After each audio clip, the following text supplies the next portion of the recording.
The canyon night echoed with distant gunfire, sharp cracks that carried like thunder across the empty desert. Jed Thornton, a weathered cowboy, tugged gently on his reins as his horse climbed the rocky path, hooves scraping against stone. He had ridden through gunfights before, but this time felt different, closer, hungrier, like wolves circling prey. Then through the dry whisper of wind, he heard something else. A cry high and fragile, too soft for a grown man. Jed froze in the saddle. That sound didn't belong to the wild. It belonged to children, and it came from the rocks below. Sliding from his horse, Jed moved low, revolver drawn, boots crunching softly on gravel. The cries grew clearer, broken by gasps of fear. He stepped around a bend and found them, two small figures pressed against the stone, wide-eyed and trembling. Apache girls, one no older than 12, the other barely 10, their dark hair tangled, their faces streaked with dust and tears. They clutched each other like fledglings fallen from a nest. Behind them, shadows stirred. Outlaws, 3, maybe 4, crept closer, rifles glinting in the moonlight. Jed didn't weigh choices. His revolver rose like it was part of him. The first shot cracked the silence, echoing down the canyon like lightning splitting stone. Dust flew as the outlaw nearest the girls stumbled back, cursing, firing wildly. Jed pressed forward, each pull of the trigger sharp, deliberate. Sparks flashed as bullets struck rock. The outlaws scrambled, their courage shrinking under the bite of a lone cowboy's gun. Within seconds, the canyon quieted again, leaving only the echoes of gunfire and the sound of two children's ragged breathing. Jed's chest heaved as he lowered his weapon. The girls stared at him with wide, fearful eyes torn between terror and hope. Holstering his revolver, Jed crouched low, palms open, voice soft like a man calming a spooked colt. "Easy now," he murmured. The older girl flinched, pulling her sister close. He reached for his canteen, unscrewing it with steady hands, and set it gently in the sand between them. The younger one stared at the water like it was treasure. Slowly, cautiously, she reached out, her fingers brushing the metal. She lifted it to her lips, gulping, then passed it to her sister. They drank as though every swallow mattered, their eyes never leaving the weathered stranger who had saved them. Jed's heart ached as he watched them. In their thin arms and hollow faces, he saw his own memories. Nights on the trail, with an empty belly, praying for someone to care enough to offer bread. He could have turned away. He could have left them to the desert, to fate, to the mercies of men worse than wolves. But he hadn't. Something inside refused to let him. When the girls finished, he offered his hand. They hesitated, whispering in a tongue he didn't know, but finally the younger one placed her tiny palm in his. It was trembling, but it was trust. With careful steps, Jed led them toward his horse. The animal shifted uneasily, sensing their fear, but a gentle pat calmed him. The older girl lifted her sister onto the saddle, then froze, uncertain if she dared follow. Jed tilted his head, offering his arm. "Come on, darling," he said softly. She studied his face, searching for danger, then climbed up. Jed swung into the saddle behind them, steadying both with one arm as the horse started forward. He could feel their small bodies trembling against him, fragile as sparrows. That night, he rode not for himself, but for them. The ride back to his cabin was long and silent, the desert stretching endless beneath the stars. The girls clung to each other, their dark eyes scanning every shadow. Jed kept his revolver close, scanning too, though not for himself. He thought of the outlaws he had scattered. Would they return with more men? And what of the girls' people? Would they see him as savior or thief? Questions pressed heavy on his mind, but one thought outweighed them all. They needed safety, and tonight he was all they had. He urged his horse faster, pushing hard through the night. When they reached his small cabin, the lantern still burned low in the window. Jed swung down, lifting the youngest into his arms. She was light as dry wood, her head resting on his shoulder with the exhaustion of a child who had fought too long against fear. The older followed close, clutching his sleeve as though afraid he might vanish if she let go. Inside, the air smelled of smoke and leather. Jed laid the girls by the fire, covering them with a blanket, rough but warm. He found bread, tore it gently, and placed it in their hands. They ate quietly, nibbling like sparrows at crumbs. Every glance they gave him was careful, measuring.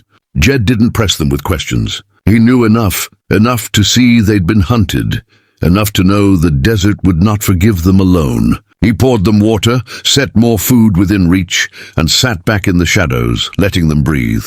For the first time in hours, their shoulders eased. The younger curled against her sister, eyes closing at last. The older fought sleep, gaze fixed on Jed, as if daring him to prove her trust misplaced. He gave only silence and steadiness. The fire crackled softly, painting the cabin walls with light. Outside, the desert winds carried away the last echoes of gunfire. Jed sat with his hat in his lap, listening to the children's slow, steady breaths. In all his years chasing cattle and coin, he had found little worth holding on to. Yet tonight, as two fragile lives slept beneath his roof, he felt something different.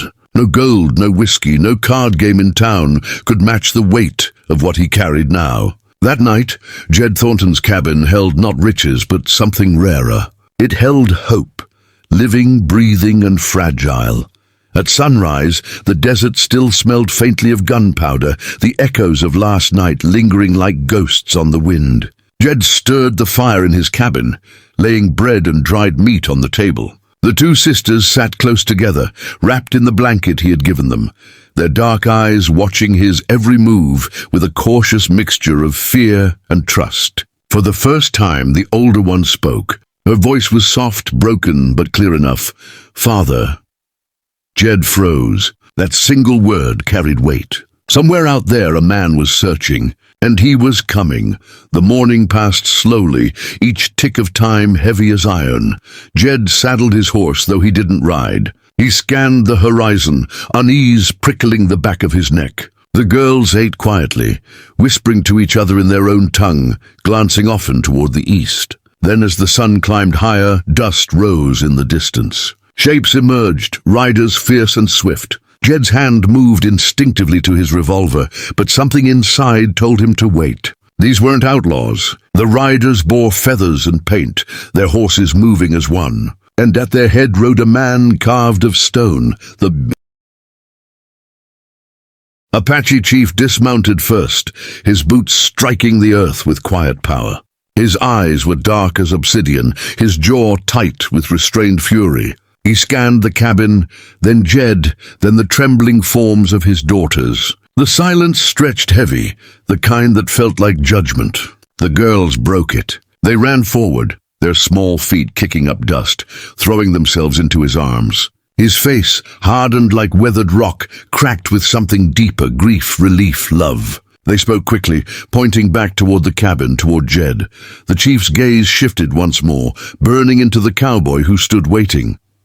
Jed didn't speak. His revolver remained holstered, his hat held respectfully in his hands. The warriors behind the chief bristled, eyes sharp with suspicion. To them, he was nothing more than a white drifter standing too close to what was sacred. Jed felt their tension, knew one wrong move would bring blood. But the girls clung to their father, tugging at his hands, their voices urgent. They pointed to the horizon, mimicking guns with small fingers, then mimed how Jed had stood between them and death. The chief's eyes softened slightly, but the fire in them remained. He stepped toward Jed.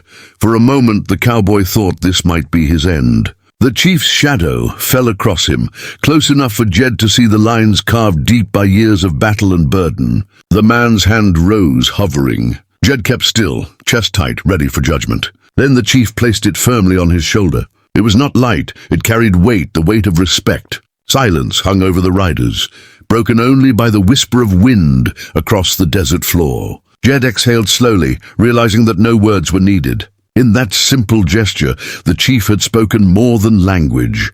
The warriors dismounted, circling closer, speaking rapidly in their own tongue. Their eyes studied Jed with suspicion, curiosity, and finally reluctant acceptance. The chief held up a hand, silencing them. His daughters still clung to him, though their eyes now watched Jed.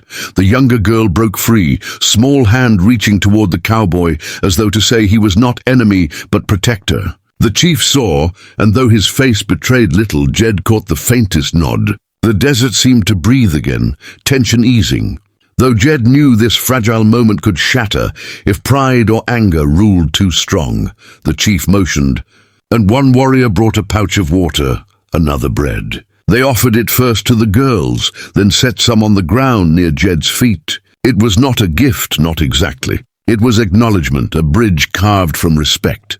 Jed bent slowly, picking up the bread, meeting the chief's gaze as he did. The older man inclined his head, a warrior's salute to another. No treaty had been signed, no peace declared, yet something deeper had passed between them. For saving his children, Jed had earned something rare in those lands, the respect of a people.